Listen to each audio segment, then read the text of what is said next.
Buonasera da Telecolor, nuova edizione di Sicilia 24, questi titoli del giornale.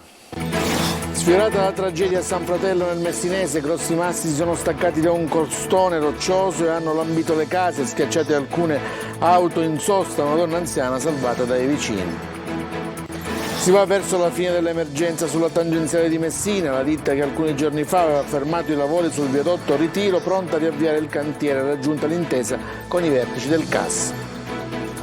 Nuove accuse per Daniela Loverde, la preside dell'istituto Falcone dello Zen, accusata di corruzione e peculato. La dirigente scolastica dove avrebbe favorito false iscrizioni di parenti per aumentare le opportunità di ottenere contributi.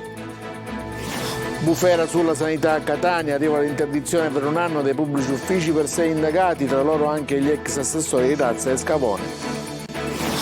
Lievitano i costi della pasta con rincari che sfiorano il 20%, scoppia la protesta delle associazioni di consumatori che propongono lo sciopero degli spaghetti, niente acquisti per 2 settimane. Calcio, la Pur Scudetto del Catania sul Telecolor. Dopo il campionato la nostra emittente acquisisce i diritti per la post-season del club rossazzurro. Si comincia domenica con la sfida del Massimino tra la squadra di Ferrara e il Sorrento.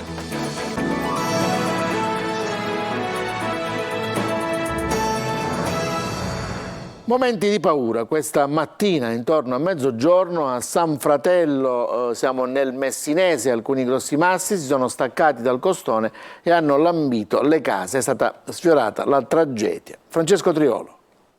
Un boato all'improvviso, poi la caduta di grossi massi dal costone della montagna proprio sulla strada principale. Tanta paura, ma fortunatamente nessun ferito. Per fortuna questa mattina intorno a mezzogiorno a San Fratello in provincia di Messina i massi crollati sono finiti su alcune automobili parcheggiate nella zona, ostruendo la strada a pochi centimetri dalle case. Per fortuna non ci sono stati coinvolgimenti di persone, ci sono delle abitazioni a rischio e sono state fatte gli allontanamenti del caso.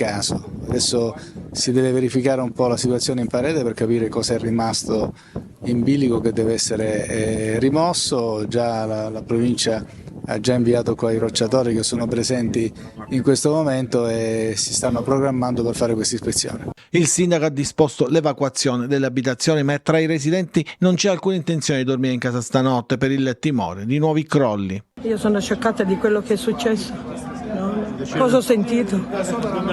Non si può definire, non lo posso dire quello che ho sentito, non lo so. E sono vivi le persone perché mio marito è stato bravo, che subito ha capito, se no...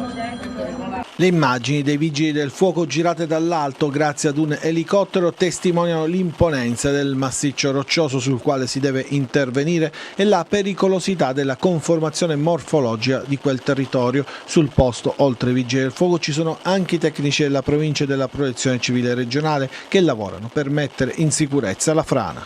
Intanto la cosa più importante è aver messo in sicurezza la popolazione e sapere che non ci sono famiglie isolate, quindi c'è una viabilità alternativa che consente comunque la mobilità, per cui l'intervento di ripristino della viabilità deve essere fatto in assoluta sicurezza, quindi mettendo prima in sicurezza il costone attraverso l'ispezione e attraverso l'intervento dei rocciatori.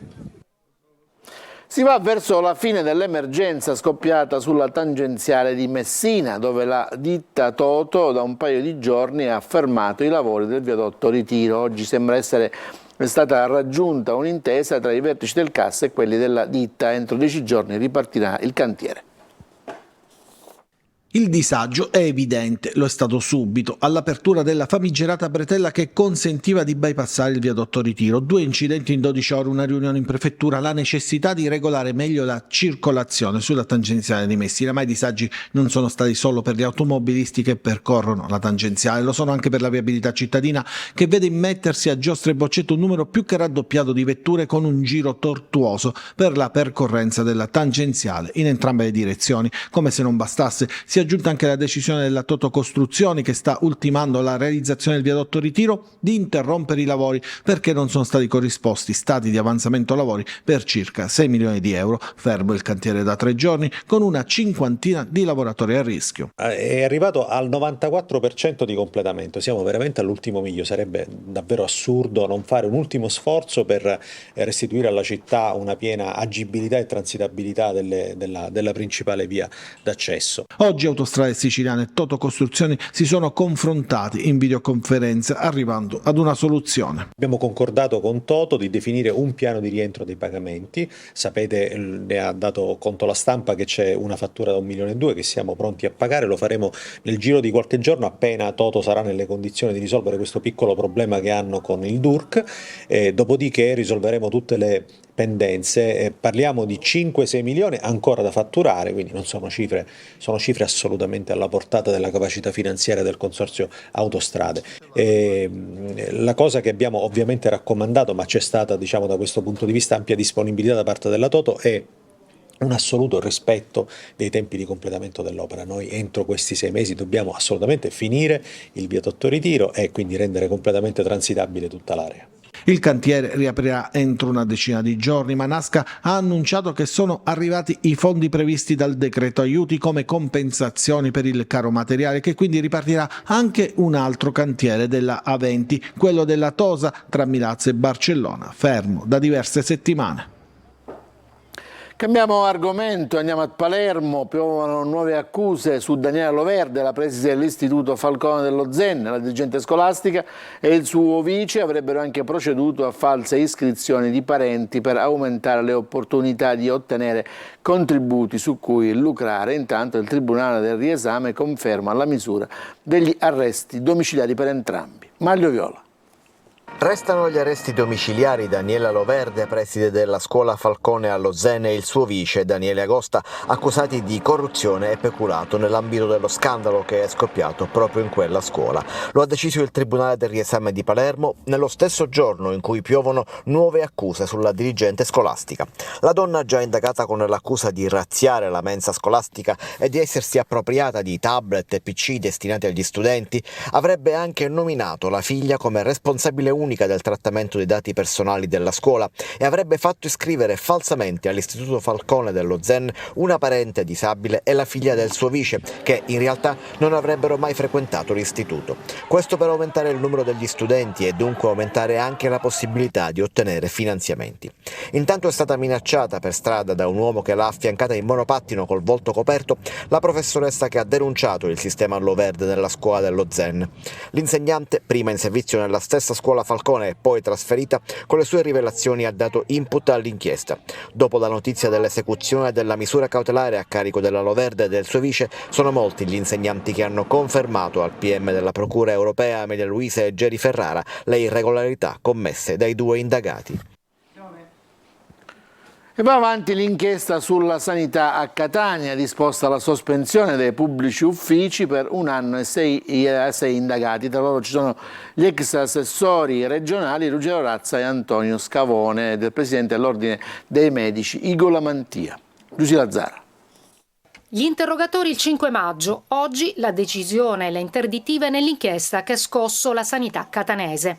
Il giudice per le indagini preliminari di Catania, Simona Ragazzi, ha disposto la sospensione dall'esercizio di pubblici uffici e servizi per 1 anno a 6 indagati coinvolti nell'inchiesta. Tra loro gli ex assessori della Regione Siciliana della Salute, Ruggero Razza, e del Lavoro, Antonio Scavone.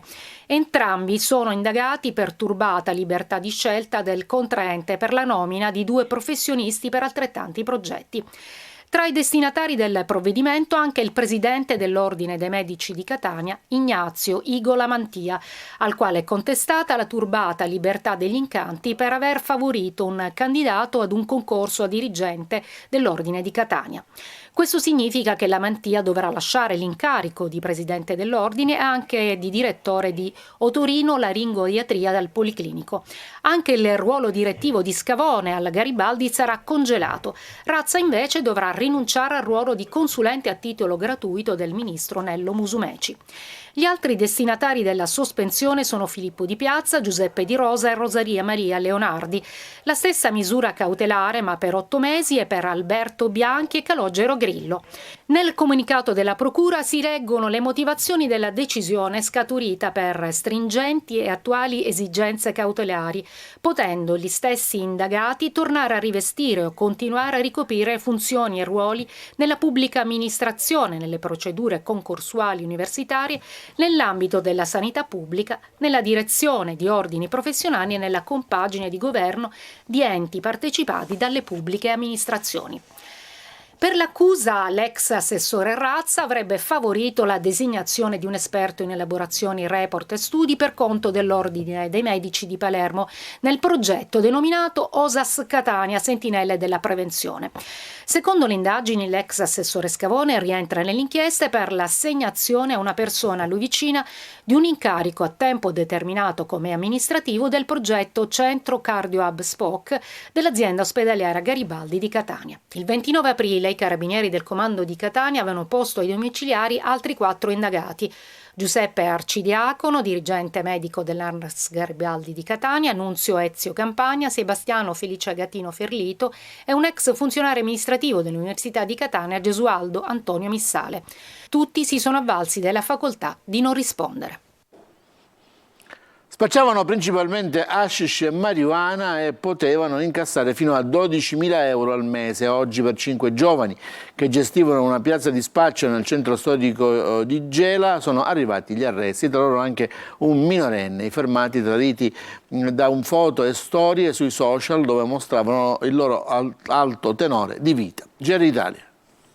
Instagram e TikTok erano diventate le loro principali vetrine nelle quali ostentare ricchezza e promuovere il loro giro d'affari, oltre che ingigantire il proprio appeal criminale attraverso stories nelle quali postavano immagini con mazzette di banconote e abbigliamenti griffati, facendo sfoggio dell'alto tenore di vita e dei lussi di cui godevano attraverso il traffico di sostanze stupefacenti. Ma è stata anche questa ostentazione esagerata che ha fatto sì che i finanzieri mettessero nel mirino 5 giovanissimi spacciatori e ne stroncassero l'attività criminale. La Baby Gang, dedita al traffico di sostanze stupefacenti che operava sulla piazza di Gela, è stata smantellata dai finanzieri del gruppo locale, che hanno eseguito un provvedimento restrittivo della libertà personale nei confronti di 5 persone, 2 agli arresti in carcere e 3 agli arresti domiciliari, indagate per l'ipotesi di reato di traffico e detenzione illecita di sostanze stupefacenti. Le indagini, condotte dalle Fiamme Gialle tra i mesi di febbraio e aprile 2022, hanno fatto luce sull'esistenza di una piazza di spaccio nel centro storico di Gela, gestita da giovanissimi gelesi, tra i quali 2 minorenni dediti principalmente allo smercio di hashish e marijuana. Dagli elementi investigativi acquisiti è emerso che gli indagati vantavano un'organizzazione ben definita e radicata nelle vie principali della movida gelese, tale da garantire l'operatività della piazza di spaccio 24 ore su 24. Grazie all'utilizzo di videoriprese, intercettazioni telefoniche, pedinamenti e appostamenti è stato così possibile riscontrare come le strategie criminali fossero focalizzate su uno strutturato apparato di vendita in grado di fruttare circa 12.000 euro mensili e soddisfare la domanda giornaliera di decine di acquirenti provenienti anche da altre città della provincia. Fuga di gas ed esplosione in un appartamento al primo piano di via Assoro a Palermo. Una persona è rimasta ustionata. Ad essere investita è stata una donna di 78 anni che è stata trasportata dai sanitari del 118 al centro ustioni dell'ospedale civico di Palermo. I funzionari dei vigili del fuoco hanno valutato le condizioni strutturali dell'appartamento per accertare più o meno l'agibilità delle case. Mattinata siracusana per il ministro delle imprese Adolfo Urso. Prima ha incontrato gli industriali siracusani nell'Assemblea Pubblica di Confindustria e poi ha visitato il polo petrolchimico di Priolo. Con la transizione energetica, ha detto, l'Italia può diventare un modello in Europa. Francesco Aloi. Il futuro del polo industriale siracusano, si è parlato di questo nell'Assemblea Pubblica di Confindustria. All'incontro, in una delle principali aziende della provincia, ha partecipato anche il ministro delle imprese Urso. Tra i principali obiettivi da raggiungere c'è la transizione energetica. Un percorso di sostenibilità per il sistema sociale e produttivo italiano, che sappiamo che può sicuramente vincere questa sfida e diventare anche un modello in Europa. Per questo siamo convinti assertori degli investimenti nel settore della transizione ecologica e di coniugare questo con la competitività del sistema industriale. La sua visita a Siracusa pochi giorni dopo la vendita di Lukoil a Goi Energy, migliaia i posti di lavoro salvati. Adesso, dice Urso, bisogna pensare ai fondi del PNRR. Su questo sono impegnato insieme agli altri ministri affinché le risorse siano utilizzate davvero alla transizione ecologica e alla sostenibilità industriale, sin dal piano di incentivi per le imprese che abbiamo chiamato Transizione 5.0. Intanto il prossimo 23 maggio al Mimit ci sarà un tavolo convocato dal Ministro. Per rendere conto di quello che abbiamo fatto. Siamo riusciti a salvare il sistema industriale di Priolo che era minacciato. Ce lo dobbiamo dire con franchezza, questo credo che sia importante anche per assicurare chiunque altro debba affrontare crisi di diversa natura. Il governo c'è, consapevole di quale forza sia il sistema industriale del proprio paese. In mattinata Urso ha visitato il polo industriale di Priolo, incontrando una rappresentanza di lavoratori. L'imprenditore Angelo Di Martino è il nuovo presidente di Confindustria Catania, ad eleggerlo oggi pomeriggio l'Assemblea Generale dell'Associazione, che ha di fatto ratificato la votazione del Consiglio Generale dello scorso 12 aprile. Di Martino, imprenditore di prima generazione, presidente della holding dell'omonimo gruppo, attivo nel settore dei trasporti, della logistica e dell'automotive, con oltre 1500 occupati tra dipendenti diretti e l'indotto. Adesso cambiamo argomento, parliamo dello sciopero degli spaghetti per protestare contro il caro pasta. Sentiamo. Minacciano lo sciopero e per 15 giorni sono disposti ad un sacrificio: bandire gli spaghetti dalla tavola. Così il piatto per antonomasia degli italiani rischia di diventare il simbolo della protesta per fronteggiare il caro pasta, che nell'ultimo anno ha fatto registrare rincari che sfiorano il 20%. Secondo il Ministero, gli aumenti sarebbero dovuti allo smaltimento delle scorte acquistate quando il costo delle materie prime era più elevato. Altri invece lamentano speculazioni e puntano il dito contro il caro energia, che a cascata incide sui costi legati al trasporto. Consumatori sul piede di guerra, mentre il governo nazionale cerca di trovare una soluzione avviando un confronto con le imprese, le associazioni di categoria e i produttori del grano. Questi ultimi lamentano perdite consistenti a fronte di aumenti spropositati del prodotto finito, la pasta appunto. Non riesco a capire come un chilo di grano in questo momento vale circa 30 centesimi e un chilo di pasta vale intorno a 2 euro. Questa è un'anomalia, perché per coltivare un chilo di grano a 30 centesimi sono sotto i costi di produzione. Noi per coltivare un chilo di grano 30 centesimi non ci bastano e ancora la campagna deve iniziare. Può essere che quando inizia ancora diminuirà ancora. Sull'aumento alle stelle della pasta, il garante per la sorveglianza dei prezzi annuncia un attento monitoraggio, mentre dal confronto tra governo ed imprese si prevede un progressivo ritorno alla normalità con la possibile riduzione dei costi, ma a partire da settembre. Agli amanti della pasta non resta che aspettare. Dimagriamo, diventeremo più magri. Siamo rovinati giustamente, perché la pasta è indispensabile per i nostri alimenti, diciamo, giornalieri, quindi è un problema. Sciopero della pasta, lei aderisce? Siccome io sono un mangiatore di pasta, naturalmente aderisco, perché la pasta non è corretto che è arrivato 1,20 euro, 1,30 euro un chilo di pasta, una cosa impossibile. Oggi cosa si mangia? Non lo so, mia moglie lo deve dire. Pasta con? Forse la carbonara. Dovrei mangiare pasta con le vongole, purtroppo la pasta costa più delle vongole, o no? Ci fermiamo, c'è uno stacco per la pubblicità, torniamo subito dopo.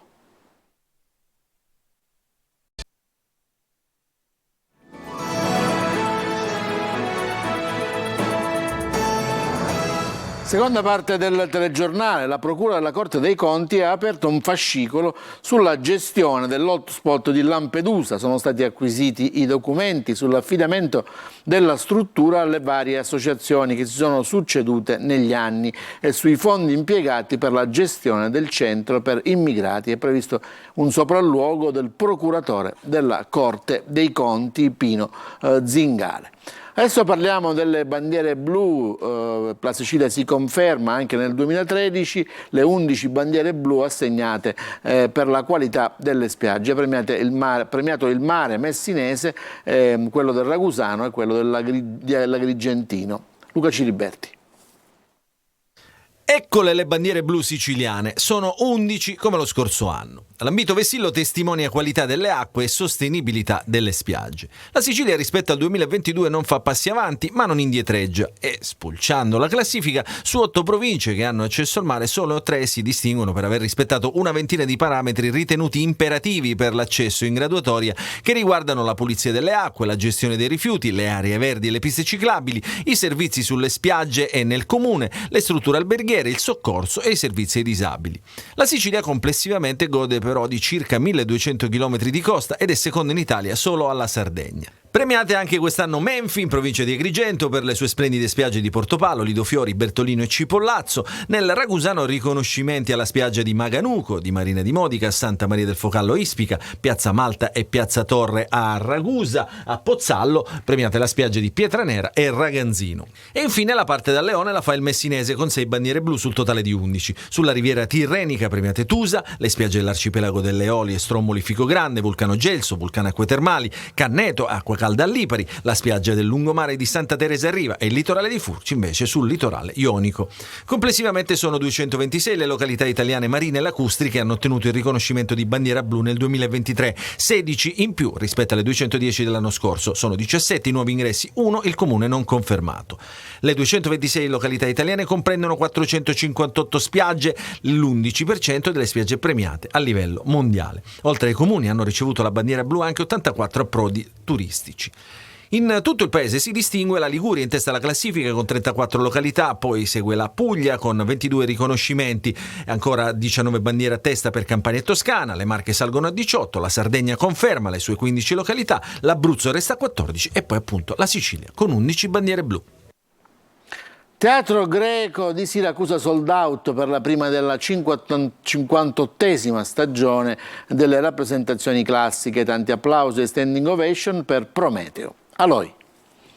Un carro sulle rotaie che trascina Prometeo. Si apre così la 58esima stagione delle rappresentazioni classiche al Teatro Greco di Siracusa. La scenografia sa di moderno. È uno spazio che cerca di evocare un sito industriale in abbandono e che viene abitato da dei che vengono qui per incatenare appunto Prometeo. È quello che succede, abbiamo provato a raccontarlo per un'ora e mezzo. Prometeo dona il fuoco agli uomini, un modo per ribellarsi al potere. Per questo Efesto, assistito da Kratos e Bia, lo incatena. L'ordine arriva da Zeus. Ci sarebbe forse sì bisogno di un po' più di coraggio in certe situazioni dove gli orrori vengono imposti. E Prometeo forse sì, è il primo grande ribelle della storia. Voce e fisicità rendono Prometeo più vicino agli uomini. In suo soccorso arrivano prima le oceanine, poi Oceano. Provano a farlo ragionare, ma senza successo. Lui è fermo in quello che ha fatto. Non arriva a provare secondo me sensi di colpa per avere fatto questo dono meraviglioso ai mortali, si assume un po' le responsabilità, sì, perché credo soprattutto in questa edizione che emerga il fatto che la tecnica, se ci sfugge di mano, può diventare paradossalmente controproducente. Un'altra vittima del Signore dell'Olimpo è Io, la sacerdotessa che ha sedotto. A lei Prometeo dice di sapere come sconfiggerlo, per questo Zeus manda Hermes. Zeus non si lascia intimorire da questi tuoi metodi. Che bel discorso. Nemmeno lui però riesce a fargli cambiare idea, così Prometeo sprofonda nelle viscere della terra. Al Teatro Greco sold out e standing ovation, tanti applausi e stasera un'altra prima, sarà il turno di Medea. Ci fermiamo ancora per uno stacco per la pubblicità e torniamo con il calcio.